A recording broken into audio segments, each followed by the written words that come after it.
Hello and welcome back to the channel. This week we're driving the Mercedes-Benz GLC and there's no plug. This is a diesel, but is it any good? Let's find out.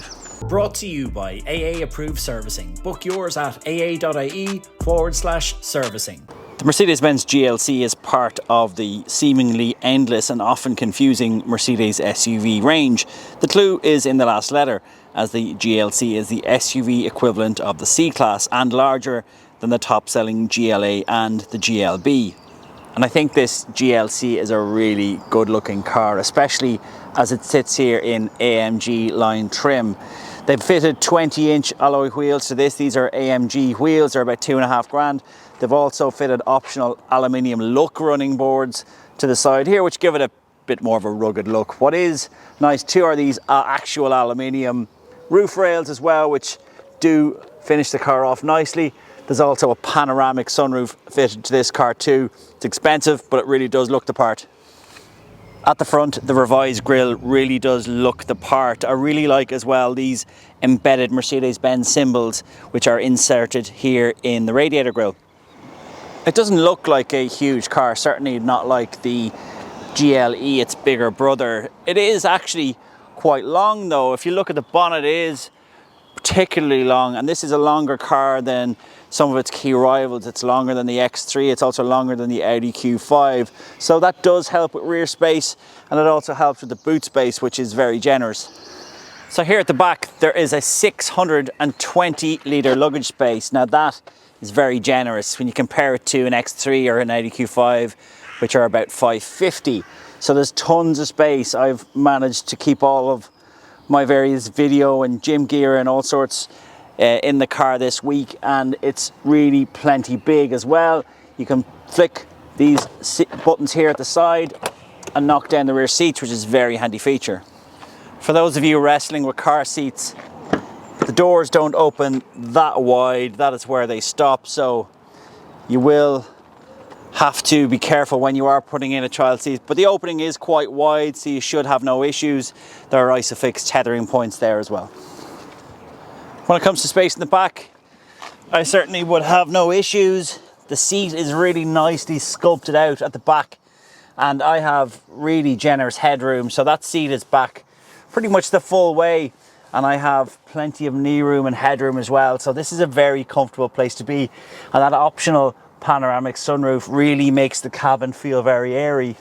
The interior of the GLC is really first class, and it feels like a really premium product. And it's where it starts to stand out from its key rivals, because the fit and finish, the quality really is first class. Everything from this chunky steering wheel to this portrait navigation system and infotainment system, which operates with Android Auto or Apple CarPlay, or it has a built-in Google LED navigation system, so it just works really well.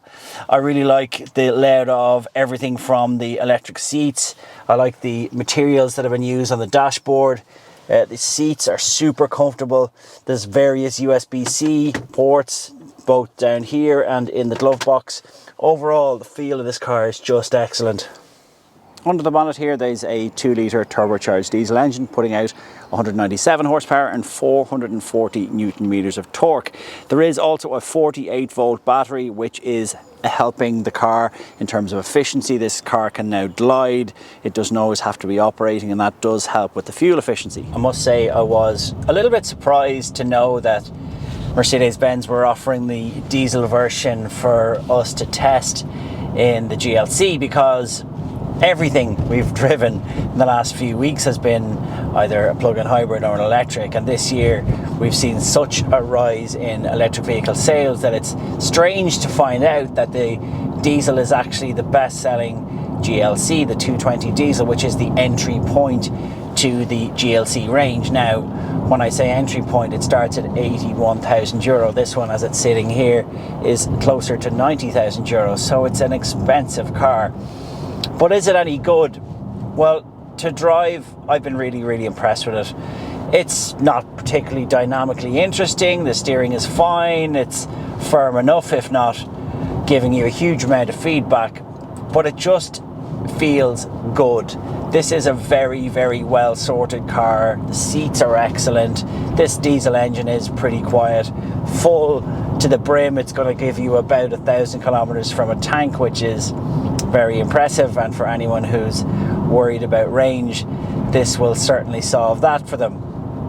But it is expensive compared to some of its key rivals. It's going to be more expensive than a BMW X3. It's quite a bit more expensive than the Lexus NX, and it's more expensive than the Audi Q5. But is it better than all of those cars? Are you getting something for the money?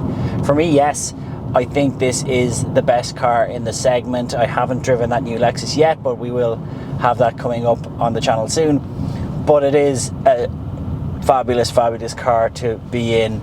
I know people will say, oh, it's a diesel SUV and those things are kind of dinosaurs, but for some people this will still suit them.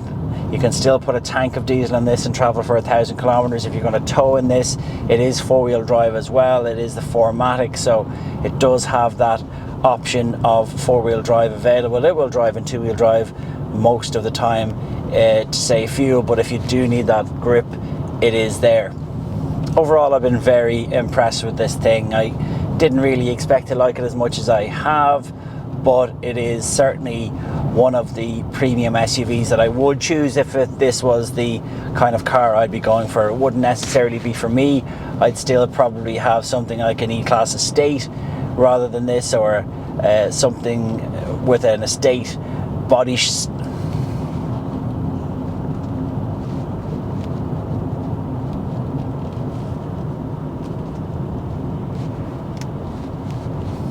Overall, I've been very impressed by this over the course of the week. I just like how it feels, I like how it drives, I like the space, and I don't really see many negatives apart from that price tag. We can't get around the fact that it is expensive and there are rivals that you could get for quite a bit less. But if you want that Mercedes-Benz experience, this does it very well. It does feel excellent in terms of quality. It has plenty of space, especially in the back, and that luggage space is huge. So overall, a good car if you want an SUV, and if you still want a diesel, this is a very good one.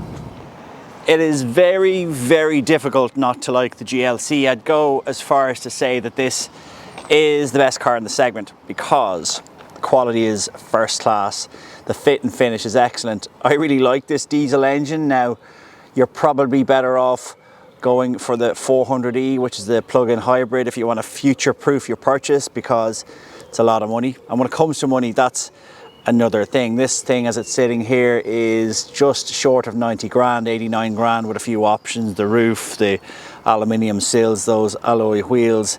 So you are quite a bit more expensive than some of the key rivals. A BMW X3 will cost you less, an Audi Q5 will cost you less, that excellent Lexus NX will cost you way less. So this is a considered choice, but a very, very good one. For some people, it will only be a Merc, so there's no discussion. But if you do want a good mid-size executive SUV, this is probably the best.